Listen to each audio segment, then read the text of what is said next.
오늘은 2022년 4월 12일 성주간 화요일입니다. 성부와 성자와 성령의 이름으로 아멘. 요한이 전한 거룩한 복음입니다. 그때 제자들과 함께 식탁에 앉으신 예수님께서는 마음이 산란하시어 드러내놓고 말씀하셨다. 내가 진실로 진실로 너희에게 말한다. 너희 가운데 한 사람이 나를 팔아넘길 것이다. 제자들은 누구를 두고 하시는 말씀인지 몰라 어리둥절하며 서로 바라보기만 하였다. 제자 가운데 한 사람이 예수님 품에 기대어 앉아 있었는데 그는 예수님께서 사랑하시는 제자였다. 그래서 시몬 베드로가 그에게 고갯짓을 하여 예수님께서 말씀하시는 사람이 누구인지 여쭈어 보게 하였다. 그 제자가 예수님께 더 다가가 주님, 그가 누구입니까? 하고 물었다. 예수님께서는 내가 빵을 적셔서 주는 자가 바로 그 사람이다 하고 대답하셨다. 그리고 빵을 적신 다음 그것을 들어 시몬 이스카리옷의 아들 유다에게 주셨다. 유다가 그 빵을 받자 사탄이 그에게 들어갔다. 그때 예수님께서 유다에게 말씀하셨다. 내가 하려는 일을 어서 하여라. 식탁에 함께 앉은 이들은 예수님께서 그에게 왜 그런 말씀을 하셨는지 아무도 몰랐다. 어떤 이들은 유다가 돈 주머니를 가지고 있었으므로 예수님께서 그에게 축제에 필요한 것을 사라고 하셨거나 또는 가난한 이들에게 무엇을 주라고 말씀하신 것이려니 생각하였다. 유다는 빵을 받고 바로 밖으로 나갔다. 때는 밤이었다. 유다가 나간 뒤에 예수님께서 말씀하셨다. 이제 사람의 아들이 영광스럽게 되었고 또 사람의 아들을 통하여 하느님께서도 영광스럽게 되셨다. 하느님께서 사람의 아들을 통하여 영광스럽게 되셨으면 하느님께서도 몸소 사람의 아들을 영광스럽게 하실 것이다. 이제 곧 그를 영광스럽게 하실 것이다. 얘들아, 내가 너희와 함께 있는 것도 잠시뿐이다. 너희는 나를 찾을 터인데 내가 유다인들에게 말한 것처럼 이제 너희에게도 말한다. 내가 가는 곳에 너희는 올 수 없다.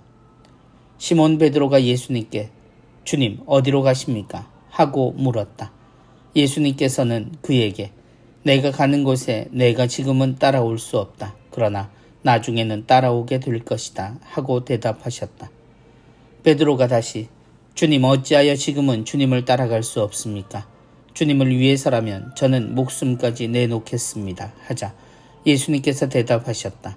나를 위하여 목숨을 내놓겠다는 말이냐? 내가 진실로 진실로 너에게 말한다. 닭이 울기 전에 너는 3번이나 나를 모른다고 할 것이다.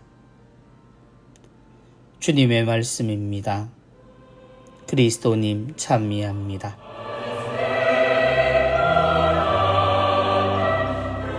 마음이 산란하시어 드러내놓고 말씀하셨다. 우리는 예수님의 십자가 사건을 바라보며 주님께서 용기 있게 십자가를 지셨음을 고백합니다. 그래서 주님이 이 사건을 앞두고 주저하시거나 흔들리셨을지도 모른다는 생각은 하지 못합니다. 그런데 요한복음은 주님께서 당신의 죽음 앞에서 여러 번 마음이 산란하셨음을 보여줍니다. 너희 가운데 한 사람이 나를 팔아넘길 것이다. 오늘의 장소도 예수님의 만찬, 곧 식사의 즐거운 자리입니다. 그런데 주님은 이 자리에서 당장 다가온 당신의 죽음에 대해 이야기를 꺼내십니다. 마지막 자리이니 당연하지만 예수님의 산란한 마음의 갈래가 무엇인지 우리는 여러 생각에 잠기게 됩니다. 그리고 그 첫 마디에서 우리는 이 마음을 아프게 한 이유 중 큰 것 하나를 알게 됩니다. 그것은 당신의 사랑하는 제자의 변심이었습니다. 주님, 그가 누구입니까? 우리는 이 말씀으로부터 이미 유다의 초점을 맞추고 모든 이야기의 방향을 보게 됩니다. 요한복음 역시 유다를 드러내기 위해 이야기를 이어갑니다. 그런데 함께 눈에 들어오는 것은 이를 대하는 제자들의 모습입니다. 그들은 이야기의 초점이 주님이 아니라 자신들로 변해 있습니다. 내가 빵을 적셔서 주는 자가 바로 그 사람이다.